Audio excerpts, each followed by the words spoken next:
Hey Dylan. All right, this is take 2. I was halfway through the first video and my phone died. I didn't even know the battery is that low. Anyways, okay. This is pretty straightforward. So let me show you how we get this done, okay? Okay, so as you know, we're talking about the measurement of angles of a circle. And there's 2 ways to measure those. There's degrees and then there's radians. And a radian implies that the length of the radius is equal to the length of the arc of the curve for a given angle theta, okay? So this would be 1 radian. If the radius and the length of the arc of the curve are the same, that's the angle theta. So we measure this angle theta in not degrees, but in radians, okay? So if we have a length of an arc that is the entire circle, we're going to have 2 pi. Okay, so the whole circle, the theta would be 2 pi radians. Okay, so half of a circle is going to be pi radians. Okay, so that's important to remember. Now, another thing that's important to remember is that when we're measuring an angle, if the angle goes counterclockwise, it's going to be a positive angle. So counterclockwise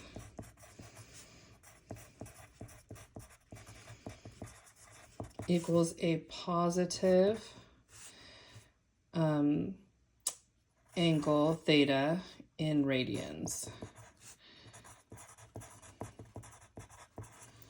Maybe I should write that out better instead of saying plus, put positive. Okay, so therefore, if the angle that we're looking at goes clockwise, it's going to be a negative angle, negative theta in radians. Okay, does that make sense? All right, now, let me see if I can scroll out on that. Nope, don't think I can. Okay, so now let's look at number 1. So I was totally tripped up yesterday. I don't know why. It was just not a good brain day or something. But anyways, I was thinking that this little segment was a piece of the pieces of the pie, but it's not. This is actually the pie piece. So, so what we have to do is we have to look at how this circle is divided up, okay? So first of all, every time it's going to go through a complete rotation, it's going to be 2 pi. And then we're going to add 2 pi to whatever the remaining portion of the circle is, okay? Now, how do we figure out what the remaining portion of the circle is? Well, we have to find out what each single radian is, or what each theta is for each of these pieces. And we do that by counting out how many pieces are in the circle and putting it 2 pi over that. So dividing it by 2 pi. So in other words, this is 10 pieces. 1, 2, 3, 4, 5, 6, 7, 8, 9, 10. Okay, so if we were to say number 1, 2 pi over 10, and we reduce it, we're going to get pi over 5 is the measurement of an angle of each section right here in the circle, okay? Now, a shortcut is, instead of having to reduce all this, you can just add up the sections on the top half of the circle. So if we get 5 over pi, or I'm sorry, pi over 5, okay? So that's just a shortcut that you can always count on. Okay, so now if each of these sections is pi over 5, and we're gonna go over to here, we just count how many sections. So it's 5 to here, 6, 7, 8. So we have 8 pi. So for number 1, we have 8 pi over 5 radians equals theta. Okay, now we have to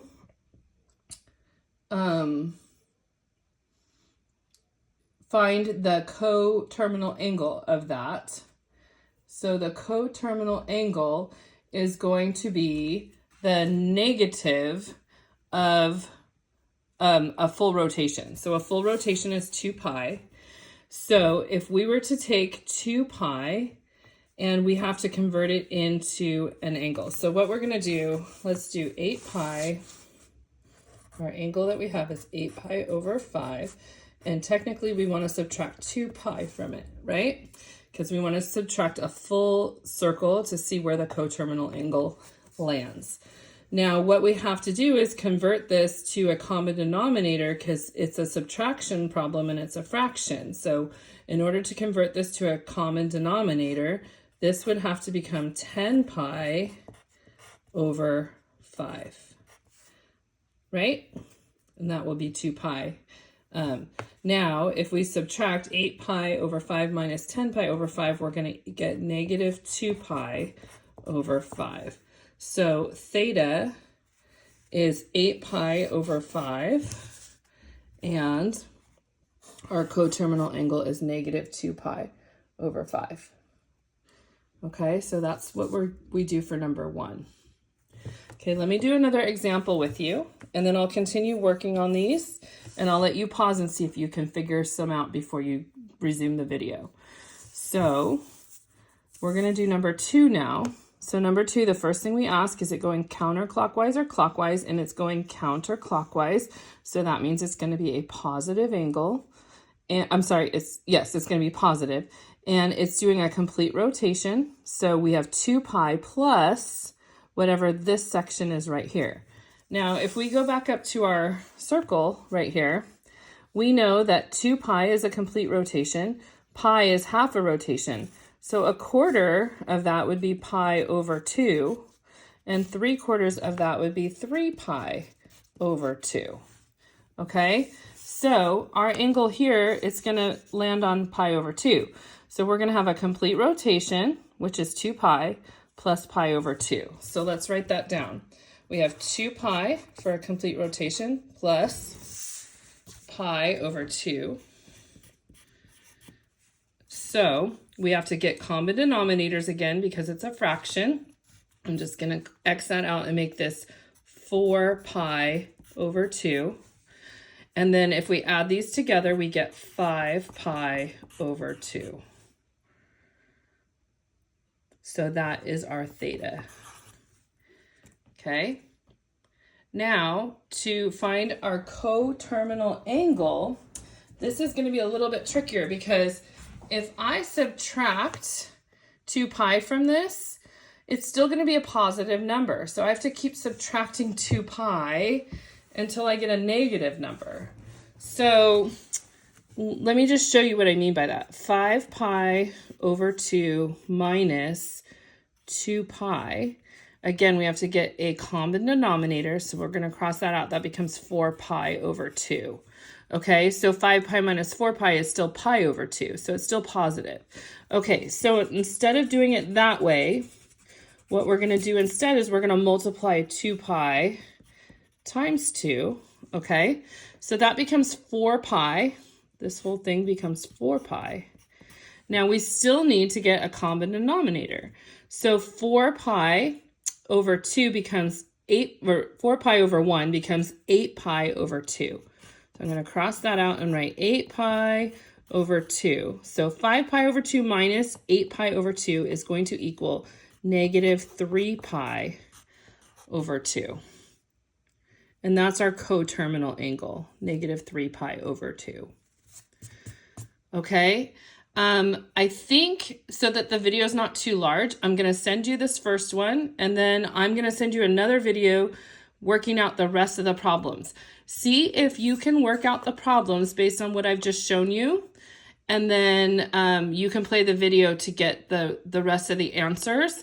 Remember, I want you to first ask yourself, is it going counterclockwise or is it going clockwise? Because it's going to be a negative number if it's going clockwise. So that's really important. Okay, so try to work those out, and then I'm going to send you part 2 in just a sec.